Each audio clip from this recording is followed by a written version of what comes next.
दोस्तों, आज के इस वीडियो में चांद के रहस्यों तथा रोमांचक तथ्यों को आपके सामने रखूंगा। विज्ञान ने भले ही आज के आधुनिक युग में काफी तरक्की कर ली है तथा नए नए खोजों को अंजाम देता है। अंतरिक्ष की दुनिया में हमारे जानकारी में जो ग्रह हैं, उनके बारे में अभी तक पूर्ण रूप से हम जान नहीं पाए हैं। जी हाँ दोस्तों, पृथ्वी के उपग्रह कहे जाने वाले चांद के बारे में बताऊंगा, जो कि बेहद ही रोमांचक सफर होने वाला है। तो बने रहिए वीडियो के अंत तक। दोस्तों, नासा सहित कई देशों के अंतरिक्ष एजेंसियों ने चांद पर पहुंचकर सफलता अर्जित की है, लेकिन विज्ञान की इतनी प्रगति के बाद भी चंद्रमा के बारे में हमारा ज्ञान पूर्ण नहीं है। रोज कई रहस्यों से भरे तथ्य सामने आ जाते हैं। आज आपको चंद्रमा के कुछ रोचक तथ्य एवं रोचक जानकारी उपलब्ध करवाऊंगा, जिसे शायद आज तक नहीं जानते होंगे। दोस्तों, चंद्रमा की उत्पत्ति को लेकर समय समय पर अलग अलग देशों से अलग अलग शोध सामने आते रहते हैं। अब किसी भी सिद्धांत को सर्वमान्य नहीं माना गया है कि चांद की उत्पत्ति कैसे हुई। हाल ही में एक शोध में ऐसा माना गया है कि हजारों साल पूर्व कोई ग्रह पृथ्वी से टकराया, जिसके कारण चांद का जन्म हुआ।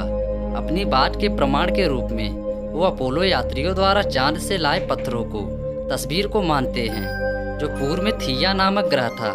चंद्रमा पृथ्वी का उपग्रह है तथा वह पृथ्वी के चारों तरफ चक्कर लगाता है। उसका एक चक्कर 27 दिनों में पूरा होता है तथा यही चंद्र ग्रहण और ज्वार भाटे का कारण बनता है। 1972 तक विभिन्न देशों के 12 खगोल वैज्ञानिक चंद्रमा पर जा चुके थे। इसके बाद किसी देश का अभियान चंद्रमा पर नहीं गया है।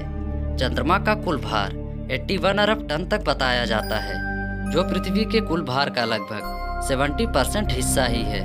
पूर्णिमा को जब चांद अपनी 16 कलाओं के साथ उदय होता है, तो यह अर्ध चंद्रमा से लगभग 9 गुना अधिक प्रकाशवान होता है। एलन शेपर्ड ने चंद्रमा पर वॉल्व खेला। उनकी हिट की गई बॉल तकरीबन 900 मीटर तक दूर गई। कहा जाता है कि अगर चांद नहीं होता तो हमारे पृथ्वी पर दिन केवल 6 घंटे का होता। पृथ्वी में चंद्रमा की तुलना 6 गुना अधिक गुरुत्वाकर्षण बल है। यदि एक इंसान का भार धरती पर 100 kg है, तो चंद्रमा पर भार 6 गुना कम यानी 60 kg का ही होगा। पृथ्वी के व्यास चंद्रमा के 1/4 ही है। इस तरह के 50 चंद्रमा पृथ्वी में समा सकते हैं। नीचे से देखने पर चंद्रमा गोल दिखता है, मगर इसका आकृति अंडाकार है। हम धरती से चाँद 60% भाग ही देख पाते हैं। शेष भाग दूसरी तरफ रह जाता है, जिन्हें हम नहीं देख पाते। मगर नासा द्वारा चंद्रमा के अब तक अनदेखे भाग की तस्वीर ले जा चुकी है। चंद्रमा में कोई वनस्पति नहीं है। इसका कारण वहाँ हवा तथा जल का न होना। जब प्रथम चंद्रमा यात्री नील आर्मस्ट्रांग चांद पर उतरे, उसके कदम के निशान अभी भी पड़े हुए हैं। हवा के अनुपस्थिति के कारण ऐसा होता है कि निशान नहीं मिटते हैं। दोस्तों, हमारे सौर मंडल में कुल 180 उपग्रह बताए जाते हैं। आकार के लिहाज से चंद्रमा 5वें नंबर पर है। 7 महाद्वीपों में चंद्रमा का क्षेत्रफल एशिया से कम तथा अफ्रीका के लगभग बराबर है। विभिन्न देशों ने अलग अलग ग्रह पर अपने मिशन बनाए हैं। भारत में चंद्रमा के बारे में वहां जल की खोज तथा जीवन की संभावनाओं को तराशने के कार्य में लगा हुआ है। दोस्तों, यह मिशन सफल रहा तो चांद पर मानव का सपना साकार होगा। सबसे पहले चंद्रमा पर जाने का रिकॉर्ड अमेरिका ने हासिल किया है। उन्हें इसके लिए अपार पैसा और धन खर्च करने के बाद सफलता हासिल हुई है। 10 साल और 1000 बिलियन डॉलर खर्च करके नील आर्मस्ट्रांग को चांद पर भेजकर सफलता प्राप्त किया। चांद पर अमेरिका ने कई निशान पड़े हैं, जिसमें उनके यात्रियों के पैर के निशान हैं।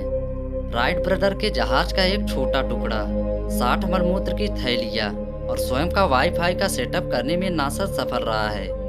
चंद्रमा की रोशनी खुद की नहीं होती, जबकि ये सूर्य की किरणें हैं, जो चांद से परावर्तित होकर पृथ्वी पर पड़ती है। दोस्तों, जितने भाग पर रोशनी पड़ता है, बस उतना ही भाग पृथ्वी से दिखाई देता है। चांद पर पृथ्वी की तरह ही कई पर्वतमालाएं हैं, जहां सबसे ऊंची चोटी का नाम मानस गुहे बोनस का नाम दिया गया है, जिसकी ऊंचाई 5000 मीटर है। दोस्तों, ऐसा माना जाता है कि सोवियत संघ के खेमे को अपनी शक्ति का एहसास करवाने के लिए अमेरिका ने 1950 में परमाणु गिराने की योजना भी निर्मित की थी, जिसे बाद में टाल दिया गया। सूर्य से कम दूरी पर सीधा प्रभाव चांद के तापमान पर पड़ता है। जब सूर्य की सीधी किरणें पड़ती है तो दिन का तापमान 150 डिग्री सेल्सियस होता है। रात का तापमान भी इतना होता है। दोस्तों, चंद्रमा की यात्रा का जितना प्रतिशत सफलता का है उतना विफलता का भी है। यही कारण है कि चांद का सफर करने के लिए 75 अंतरिक्ष यान चंद्रमा पर ही समाप्त हो गए। वीडियो यहीं पर समाप्त होती है। दोस्तों, आशा करता हूँ कि जानकारी आपको जरूर पसंद आई होगी। यदि हमारी वीडियो पसंद आई हो तो वीडियो को लाइक कर चैनल को सब्सक्राइब जरूर करें। तब तक के लिए धन्यवाद।